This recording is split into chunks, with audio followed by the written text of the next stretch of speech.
Kita lanjutkan kembali diskusi kita pemirsa malam hari ini, Bang Refli. Ini Pak Luhut ini kan juga entrepreneur ya, pengusaha ya. Pak Ayam Priyono itu juga pengusaha, Pak Surya Paloh itu juga pengusaha. Kok kayaknya ada upaya untuk menutup akses ekonomi bagi pihak-pihak yang sebenarnya di luar istana, seperti itu? Kalau saya lihat begini ya, kita tidak bisa pungkiri bahwa yang namanya bisnis dan politik itu selalu berkelindan ya.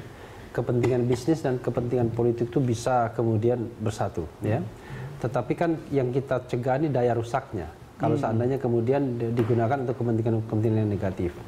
Nah, saya kira kelebihan Pak Luhut dibandingkan yang lain, misalnya dibandingkan dengan pejabat-pejabat yang lain barangkali juga dinominasikan, beliau ini punya 3 dimensi sekaligus.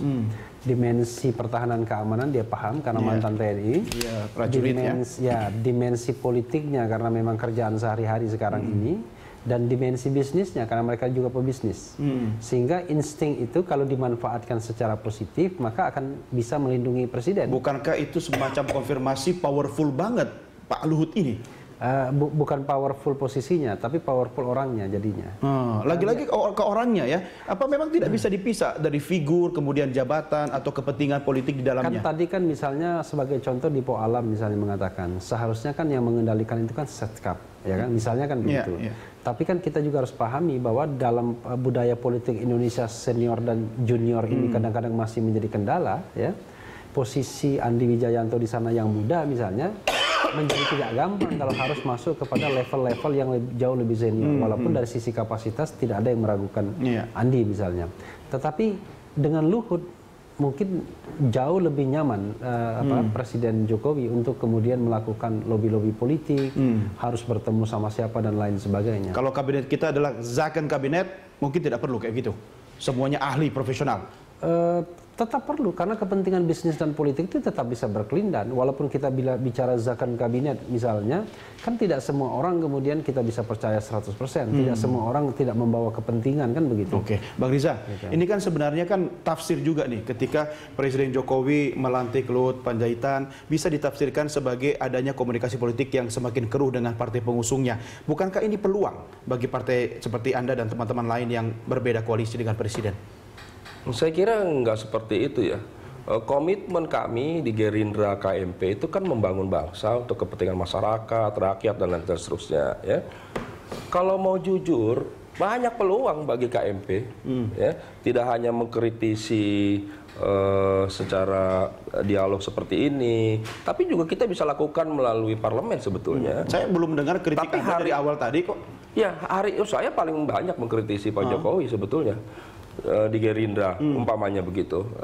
Jadi maksud saya adalah kita mengedepankan kepentingan bangsa dan negara. Kami melihat memang ada kekurangan-kekurangan dari Pak Jokowi umpamanya, tapi kami mencoba memakluminya dan memberi kesempatan pada beliau untuk membangun bangsa ke depan. Ya. Kan banyak kebijakan yang kita kritisi, kartu sakti, BBM, ini itu kan banyak. Artinya sekarang Tapi kami kan tidak melakukan intervensi, hak angket, dan kan tidak sampai hari ini tidak. Padahal sudah sempat ditantangkan, tidak jadi digulirkan. Itu artinya kami memberi kesempatan pada Pak Jokowi, mungkin 100 hari selama ini menjadi pembelajaran bagi beliau, evaluasi, dan kita harapkan ada perbaikan ke depan. Gitu. DPR nggak akan berani memberi mengintervensi Presiden. Yang berani cuma ibunya Presiden.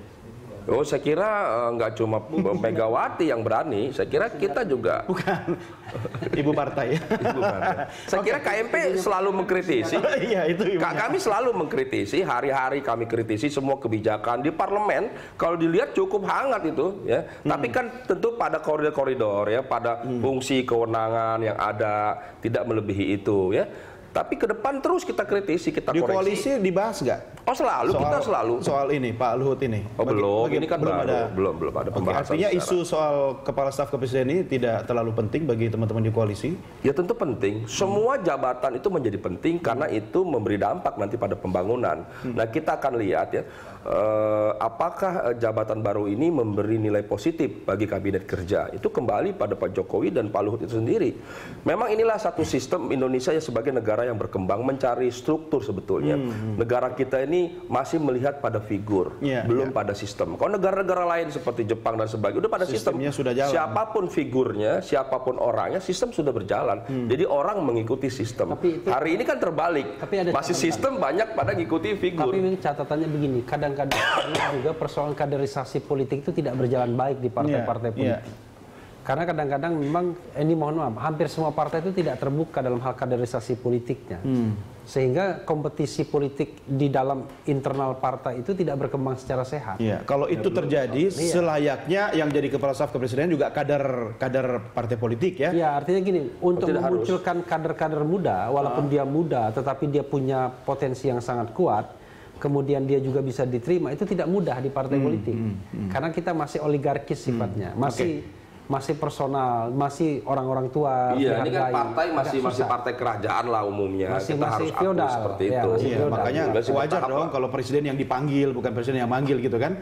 Ya, kenyataannya kan seperti itu. Pak Jokowi kan masih disebut sebagai petugas partai sampai hari ini. Tapi kalau Pak Luhut kan bukan petugas partai kan? Bukan, dia bukan petugas partai. Oke, Bang Refli, singkat saja. Kira-kira akan ada apa ya? Besok atau lusa kira-kira bagaimana komunikasi politik Presiden Republik Indonesia dengan partai pendukungnya? Saya kira tidak akan masalah ya. Saya kira yang perlu difasilitasi itu hanya mungkin Ibu Mega ya, Teguh Umar ya. Kenapa begitu? Ya karena kan kalau Teguh Umar kan punya special status ya, status yang khusus. Karena partai pendukung yang mengendorse sebagai calon dan lain sebagainya. Bisakah fungsi itu dijalankan oleh Kepala Staf Kepresidenan? Kalau saya menjabatani malah. Kalau saya malah itu harus Jokowi sendiri yang turun tangan. Karena itu soal psychological something ya. Soal chemistry lagi. Tapi kalau Luhut yang ke sana malah memperkeruh begitu. Enggak tahu saya, tetapi intinya barangkali jauh lebih baik kalau Jokowi sendiri menyelesaikan persoalan komunikasi itu. Tapi yang lainnya ya dengan 10-11 partai lainnya, saya kira relatif lebih mudah bisa dihandle oleh Pak Luhut ini saya kira. Tapi kan ini gaya Jokowi selalu pakai cara lain dan pakai tangan lain. Ya, itu kan menarik. Sekarang ada tangan baru kan? Tangan baru. Oke, kita lihat dan kita berikan kesempatan bekerja ya. Terima kasih Bapak-bapak sekalian dan juga bisa meningkatkan kinerja. Yang penting begini, pejabat ini bagaimanapun harus ada perspektif anti korupsinya. Oke, tadi seperti SMS dari pemirsa itu juga harus kita garis bawahi dan terima kasih bagi Anda pemirsa yang sudah memberikan masukan, pertanyaan, kritik ataupun saran yang kami terima melalui SMS, melalui sosial media Berita Satu baik Twitter dan Facebook yang jumlahnya ratusan, tidak bisa kami baca satu persatu. Sampai di sini diskusi kami, tetap bersama kami untuk mengikuti perkembangan informasi dari sudut pandang media sosial dalam Prime Time Connect sesaat lagi. Saya Dodi The Geyser, sampai jumpa. Selamat malam.